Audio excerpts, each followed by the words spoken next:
Let's be honest. For generations, we've been told a simple story. Men are strong. They are the protectors, the providers, the unshakable rocks in the storm of life. But what if I told you that this story, this image we've built up, is leaving out a huge part of the truth? What if I told you that, in the ways that truly matter for survival in our modern world, men are not as strong as women think they are? Now, before you jump into the comments, let me clarify. I'm not talking about physical strength. I'm not talking about the ability to lift heavy objects or win a fight. I'm talking about a different kind of strength, the resilience to bend without breaking under pressure, the emotional fortitude to navigate the complexities of life. And from a psychological perspective, the pressures of traditional masculinity are creating cracks in that very foundation. So, why is there this massive gap between the perception of male strength and the reality of male vulnerability? Let's break it down from a psychological standpoint. From a young age, many boys are handed a very specific emotional rulebook. The messages are everywhere, from the playground to the media. Boys don't cry. Man up. Act strong. Even if you feel scared or nervous inside. This isn't just advice. It becomes a core part of their identity. It's what psychologists call a socially constructed identity, where masculinity is shaped more by cultural norms than by biology. Think about it. A young boy falls and scrapes his knee. His father might say, "You're okay, shake it off." But when his sister falls, she's more likely to be comforted and told it's okay to cry. This isn't necessarily malicious, but it teaches a powerful lesson. Certain emotions are off limits for boys. Sadness, fear, vulnerability, these are coded as feminine, and therefore signs of weakness. The only emotion often given a pass is anger, which is seen as a more masculine expression. This leads to what psychologists refer to as restrictive emotionality, the tendency to inhibit the expression of emotions. But here's the crucial part. Suppressing emotions doesn't make them go away. They just get bottled up, leading to increased stress, anxiety, and sometimes outbursts of anger. It creates a man who appears stoic on the surface, but underneath is often struggling to manage a torrent of unprocessed feelings. He's the partner who, after a terrible day at work, comes home and says, "I'm fine," then retreats into silence or picks a fight over something small. He's not being difficult. He was simply never given the tools to say, "I'm overwhelmed and I need a minute." The strength you see is a carefully constructed mask. The fragility lies in the inability to take it off. For centuries, a man's worth has been deeply intertwined with his ability to provide. This isn't just about putting food on the table. It's a core part of the masculine identity. The pressure to be the breadwinner can create immense and chronic stress. Imagine this. A man is the primary earner for his family. His identity, his sense of self-worth, is tied to his job. Then, the economy takes a downturn, or his company starts making cuts. The constant fear of losing his job isn't just about money. It's a fear of failing as a man, of losing his very identity. This pressure can lead to anxiety, low self-esteem, and even depression, especially if he isn't able to live up to that provider role. But because of the stoicism we just talked about, he's unlikely to talk about this fear.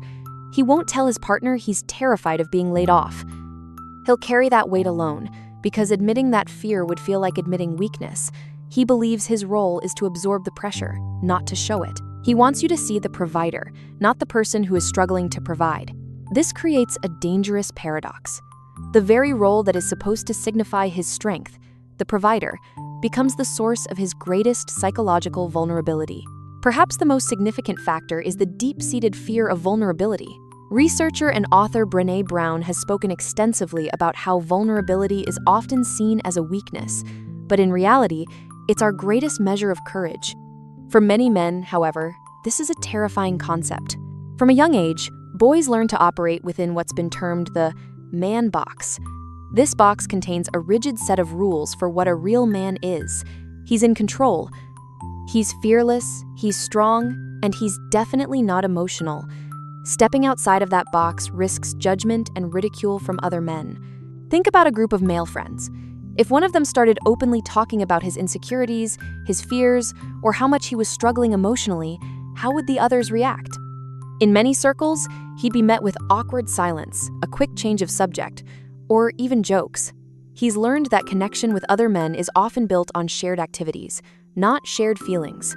This fear of being seen as less of a man is a powerful deterrent to opening up, even in intimate relationships. He might desperately want to connect with his partner on a deeper level, to share his burdens, but the internalized voice of the man box is screaming that it's a trap, that if he shows his true vulnerable self, he will be seen as weak and lose respect. The ultimate irony is that the armor he wears to appear strong is the very thing that prevents him from building the deep, authentic connections that would actually make him resilient. So, what does this all mean? It means that the traditional definition of strength is failing men. This rigid, outdated model of masculinity isn't just hurting men's ability to form deep relationships. It's having a devastating impact on their mental and physical health. Men who adhere strictly to these traditional masculine norms are more likely to experience depression, anxiety, and to engage in risky behaviors.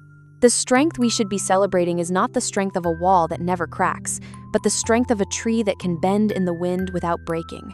It's the courage to be vulnerable, the resilience to admit fear and ask for help. True strength is not the absence of emotion, but the ability to understand and navigate it.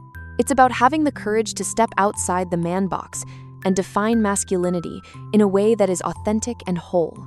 This isn't about blaming men, and it's not about an us versus them mentality. It's about recognizing that the societal script we've all been handed is flawed. It's about understanding that when a man in your life seems distant, angry, or shut down, it may not be because he doesn't care. It may be because he is trapped by a definition of strength that is slowly breaking him. He doesn't want to live up to your expectations of him. He's struggling to live up to society's expectations of himself. And that is an exhausting, isolating battle to fight alone. So, what are your thoughts? Do you see this dynamic in your own life or relationships? Share your experiences in the comments below. Let's have an open, honest conversation about what strength truly means. And if you found this insightful, make sure to like, subscribe, and hit that notification bell for more deep dives into the psychology of our everyday lives. Thanks for watching.